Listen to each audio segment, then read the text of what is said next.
नमस्कार दोस्तों, मैं पूनम डोगरा विचित्र एंटरप्राइजेस की साइड से आप सभी लोगों का स्वागत करती हूँ और आशा करती हूँ आप सभी लोग बहुत अच्छे होंगे।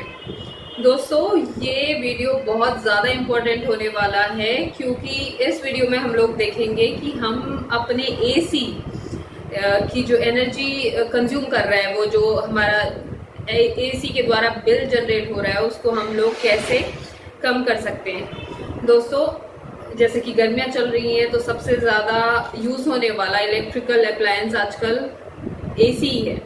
और एसी से जैसे कि ज़्यादा वोल्टेज का होता है तो इससे काफ़ी ज़्यादा आपकी एनर्जी को ये कंज्यूम कर रहा है, जिसके कारण आपके जो इलेक्ट्रिसिटी बिल है वो बहुत ज़्यादा आ रहा होगा।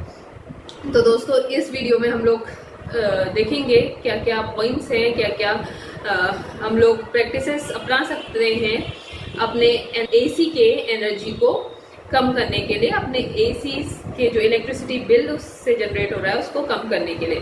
तो काफ़ी फ़ायदेमंद ये वीडियो आप लोगों के लिए होगा। तो दोस्तों, ये पॉइंट्स मैं खुद से नहीं बना के दे रही हूँ और मैं आप लोगों को बताऊं तो ये आप देख सकते हैं, energy monitoring and conservation practices in residential and commercial buildings नाम की ये बुक है और श्री अशोक सेतुरमन जी के द्वारा ये लिखी गई है। और ये एक एनर्जी ऑडिटर हैं, Indian association of energy management professional के ये मेंबर हैं और इनको 41 इयर्स का एक्सपीरियंस है एनर्जी ऑडिट के फील्ड में। तो उन्होंने अपने एक्सपीरियंस से, अपने फाइंडिंग से ये बुक लिखी है, जिसमें उन्होंने ये प्रैक्टिसेस दी हुई हैं। और साथ ही साथ में ये प्रैक्टिसेस आप देख सकते हैं, मैं एक आर्टिकल साथ में लगा दूंगी, उसमें भी आप देखेंगे ये ब्यूरो ऑफ एनर्जी एफिशिएंसी ने एक रिसर्च करी हुई है एनआईटी और आईआईटी के साथ में मिलके, जिससे ये पॉइंट्स कुछ निकाले हुए हैं कि हम लोग अपने एनर्जी को कैसे कंजर्व कर सकते हैं, अपने एसी के एनर्जी को कैसे कंजर्व कर सकते हैं और कैसे अपना एनर्जी का इलेक्ट्रिसिटी बिल कम कर सकते हैं। तो दोस्तों, फर्स्ट प्रैक्टिस ये है कि आप जो अपना एसी है उसका टेम्परेचर सेट 27 डिग्री तक का रख के चलें। 27 डिग्री सेल्सियस में अगर आप लोग अपना टेम्परेचर, रूम का टेम्परेचर रखेंगे तो इससे करीब 10% एनर्जी आपका कंजर्वेशन होगा। हालांकि जैसे कि हम लोग 18, 19 और 20 डिग्री पे रख लेते हैं तो इसमें ज़्यादा एनर्जी कंज्यूम वो करेगा, ज़्यादा एनर्जी बिल आपका एसी बनाएगा अगर आप उसको 27 डिग्री में रखते हैं उसके बदले। तो 27 degree is good temperature for a human body. Like 37 degree human body का टेम्परेचर है, तो उससे 10 डिग्री कम हम लोग लेके चल रहे हैं, तो वो नॉर्मल टेम्परेचर है। आपके बॉडी के लिए भी अच्छा है, ऐसा नहीं है कि बहुत कम टेम्परेचर हो गया, बहुत ज़्यादा टेम्परेचर है। बट 27 डिग्री पे या उससे ज़्यादा अगर आप लोग रख रहे हैं तो आपका एनर्जी कंजर्वेशन 10% तक होगा। पहला पॉइंट ये है।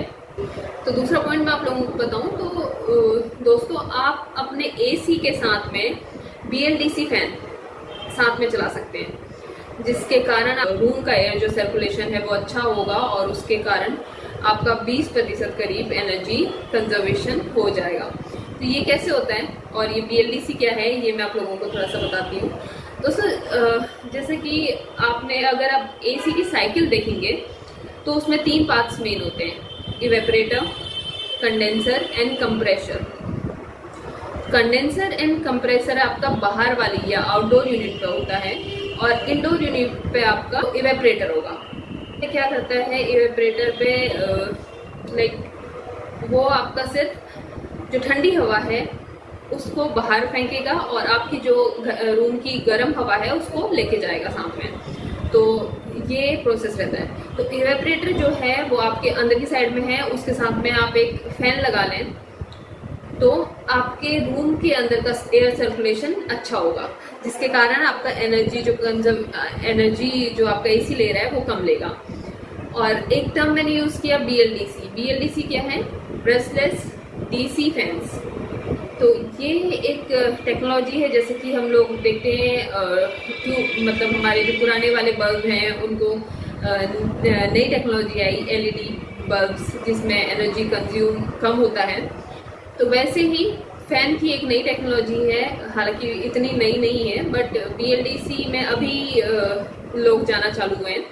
तो BLDC फ़ैन क्या होता है, उसमें ब्रशलेस DC फ़ैन की मोटर होती है।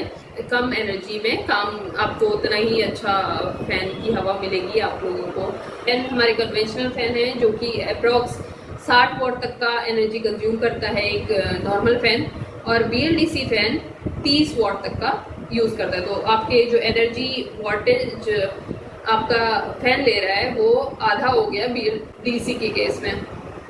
तो आप एक BLDC फ़ैन अपने AC के साथ में चलाइए और उसको रेगुलेटर पे 2 या 3 पे सेट कर लीजिए।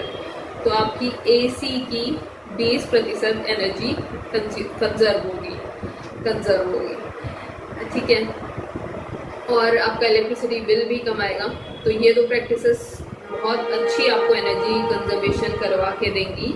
तो ये आप ज़रूर अपने घरों पे करिए। और उसके साथ साथ में एक और मैं आप लोगों को बताऊं तो आप एक एनर्जी मीटर साथ में अपने AC के लगा सकते हैं। एनर्जी मीटर से आपका मतलब है जो यूनिट दिखा रहा है, किलोवाट आवर दिखा रहा है, वोल्टेज दिखा रहा है या एम्पियर दिखा रहा है, तो एक आप एनर्जी मीटर वहाँ पे सेट करिए। और जैसे कि हम लोगों की टेंडेंसी है कि हम लोग को कुछ दिख रहा है कि इतना हमने कंज्यूम कर दिया, इतना हमने खर्च कर दिया, तो हम लोग कम उसे यूज़ करने की कोशिश करते हैं। तो वैसे ही अगर आप लोगों को बराबर दिखता रहेगा कि हाँ आपने आज इतना एनर्जी कंज्यूम कर लिया, आपने इतनी यूनिट बना दी है AC से, तो आप कोशिश करेंगे कि जिस टाइम पे आपको बहुत ज़्यादा ज़रूरत नहीं है तो उस टाइम पे AC बंद कर दें। तो ये एक बेनिफिट है एक एनर्जी मीटर अपने AC के साथ में लगाने का। और साथ ही साथ में आप लोगों को ये भी दिखेगा कि कहीं वोल्टेज बहुत ज़्यादा तो नहीं ले रहा है, एम्पियर बहुत ज़्यादा तो नहीं हो रहा है, एम्पियर से मतलब है करंट ज़्यादा तो नहीं ले रहा, वोल्टेज ज़्यादा तो नहीं ले रहा। तो उसमें क्या दिक्कत है, अगर ये डिफरेंसेस आ रहे हैं वोल्टेज और एम्पियर में, तो वो भी आप लोग चेक कर सकते हैं।